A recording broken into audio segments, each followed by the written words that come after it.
29 de diciembre de 1999. Dios y el universo decidieron darme vida a vísperas del nuevo milenio. Era una época re extraña. Por un lado, había personas que aseguraban que el mundo se iba a acabar al iniciar el año 2000, mientras otras, en mi terruño, vivían ya su propio apocalipsis, causado por el conflicto armado. Los cilindros caían en las casas y las familias eran arrancadas forzosamente de sus hogares. Se podía decir que no era un contexto muy esperanzador al que llegar, pero mi madre se encargó de que mi bienvenida estuviera llena de amor y calma. Vengo de una familia enorme. Crecí en Popayán, en una casa grande, llena de gente y por lo tanto llena de anécdotas. Recuerdo que en mis años de infancia, mientras cursaba primaria, mi hobby favorito, aparte de competir por el primer puesto en la escuela, era llegar a jugar en el computador de la casa. Era de esos antiguos que tenían una pantalla enorme que debía ser tapada por un protector. El computador era de mi abuelo y lo cuidaba mucho. Solo me dejaba estar un tiempo limitado en él porque decía que si lo utilizaba más se le iba a acabar la tinta. Yo amaba jugar Mario Kart y escuchar música en inglés. Desde allí empezó mi gusto por los idiomas y a pesar de que no tenía ni idea de lo que hacían las canciones, estaba muy segura de que Avril Lavigne era la mejor cantante de todas. Y era buena en la escuela. Competía con mi compañero Manuel por ser la mejor de la clase. Era muy dedicada y muy afortunada de tener la ayuda de mi abuela para hacer mis tareas después de la escuela. Mis primeros años en la escuela se resumieron en competir con mi compañero Manuel, jugar a la lleva en los recreos y llorar cuando me iba mal en un examen, rara vez.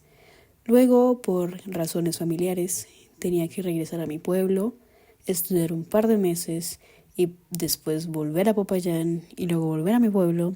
Era un ciclo al que mis compañeros ya estaban acostumbrados y yo lo veía como una manera de competir por el primer lugar en dos escuelas diferentes. Sí. Ya terminando mi primaria, en cuarto año, me quedé definitivamente en Argelia y esos años siempre tuve mucha compañía porque tenía muchos primos de mi edad. Fue una época llena de juegos, paseos, ir a bañarse al río, trepar árboles, hacer pasteles con tierra y jugar al escondite. Al llegar a la secundaria ya no era tan competitiva, pero mi gusto por el inglés seguía vivo. Me encantaba aprender la letra de las canciones en inglés y Katy Perry fue en mi adolescencia lo que Avril fue mi infancia. La adolescencia fue una época un poco extraña. Se me fue el gusto por ser la mejor y había pocas clases que llamaban mi atención, sumado a que en esos años el conflicto armado en mi pueblo se hizo cada vez más fuerte. Para nosotros como estudiantes estaba normalizado que hubiera un hostigamiento mientras estábamos en clase. Teníamos nuestro propio protocolo para escondernos en los salones más seguros y esperar a nuestros padres. O si en las noches se iba la energía, era seguro que en menos de 20 minutos la guerrilla iba a hacer presencia, por lo que al día siguiente no había clase.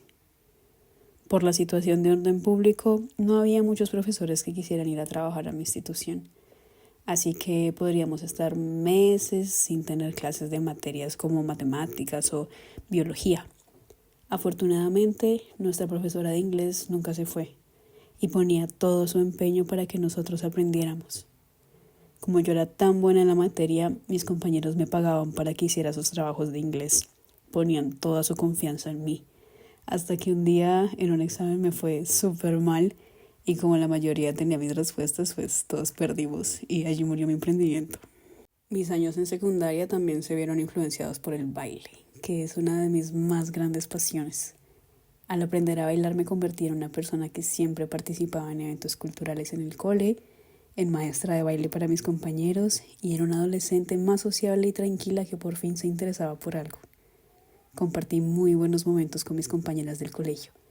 Éramos las primeras en ayudar cuando de eventos culturales se trataba y siempre estábamos dispuestas a enseñar a quien quisiera aprender. Soy afortunada de haber tenido una familia que me introdujera a este mundo. El inglés y el baile le dieron otro rumbo a mi destino, algo muy diferente a lo que mi contexto me ofrecía.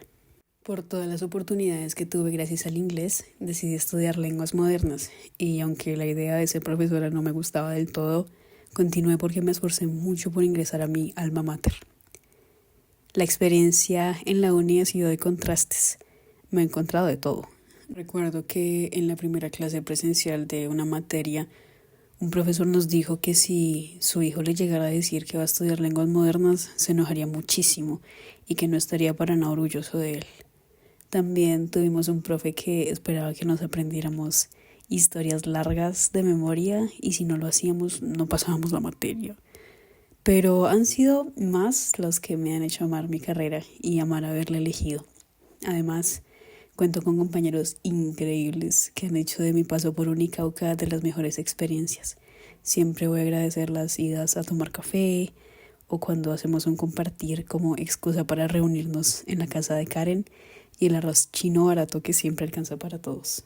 Mirando atrás, he de decir que crecer en sociedad y en el sistema educativo ha sido una experiencia llena de contrastes. El contexto en el que la divina providencia me dio la oportunidad de vivir no fue el más alentador y, sin embargo, el amor de mi familia fue un escudo que me protegió e hizo que mi infancia estuviera llena de juegos, aprendizaje y alegría. Desde pequeña y sin saber lo importante que sería para mí, encontré en el inglés y en la música una puerta a otros mundos, aunque en esa época estuviera más cerca de invocar a alguna criatura que de acertar la letra de las canciones. Mis años en el colegio me mostraron otra cara de la educación. Entre clases interrumpidas o inexistentes a causa del conflicto armado y profesores que huían por sus vidas, aprendí que el acceso al conocimiento no siempre es un derecho que se da por sentado. Y a pesar de eso, gracias a los profesores que se quedaron, el inglés, el baile y el gusto por preservar la cultura, aprendí que incluso en los contextos más adversos, siempre hay algo que nos mueve y nos impulsa a seguir. Al final, con el tiempo y las experiencias vividas, he entendido que ni la sociedad ni la educación son perfectas, pero dentro de ellas podemos crecer y encontrar aquello que nos define y que no solo somos el producto de nuestro entorno, sino de lo que decidimos hacer con él.